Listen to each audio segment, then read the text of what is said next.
Good afternoon, everyone. Welcome to ValTV. I'm Val Neighbors, and with me today, my guest is Adrienne Richardson. Welcome, Adrienne. Thank you. Today's topic is on postpartum depression. Adrienne, I would like you to please share with our viewers how you first realized and came to realize that you were battling postpartum depression. Well, I didn't realize it at first. I actually didn't even consider that I had postpartum depression. I just really thought this was a normal way to feel. I'd never had a child before. It was my first child. And really my husband recognized it first and called my doctor. And then my doctor called me and, asked me how I was feeling and what things I was going through. And that's really what initiated even the thought or the consideration that I might have postpartum depression. There, a lot of crying.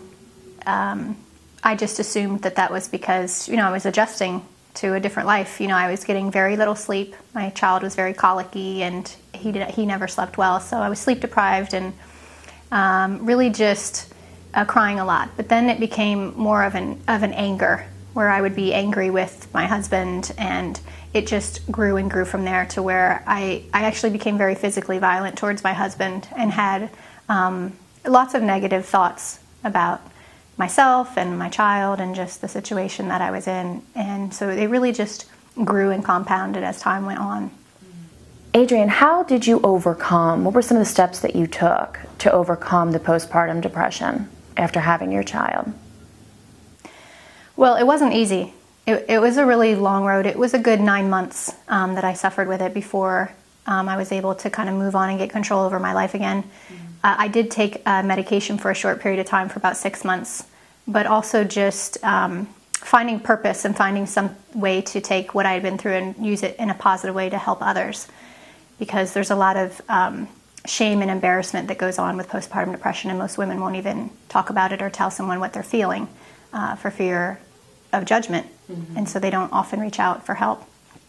And if you could share for us, Adrienne, with the audience today, what one piece of advice could you give to our viewers that would help them get through such a difficult time?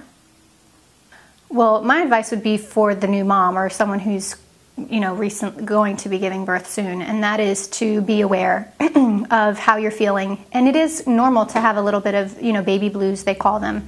But if things are getting worse and you're really not feeling like yourself, find someone that you can confide in. Often it is your doctor, and not be afraid to speak up and say something. That's the most important thing, is to reach out to someone and get help.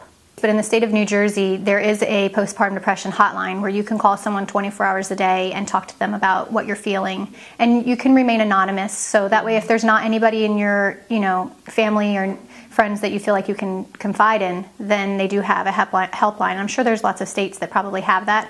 And more of them are putting these things in place as postpartum depression becomes more recognized. But you will feel alone. You feel isolated because you're afraid to tell anybody. I mean, my closest girlfriend I told, and she said, yeah, I've never been through that. I can't understand. I had nobody around me who understood what I was going through or could even sympathize to how I was feeling. Well, I want to thank you so much for being here today, Adrienne. I know your story will certainly inspire and touch thousands of women across the country, and I really, really appreciate your boldness and your honesty today. Thank you. It was my pleasure. That's a wrap, kids. Thank you for joining us, and stay tuned for the next episode of ValTV. Have a great day.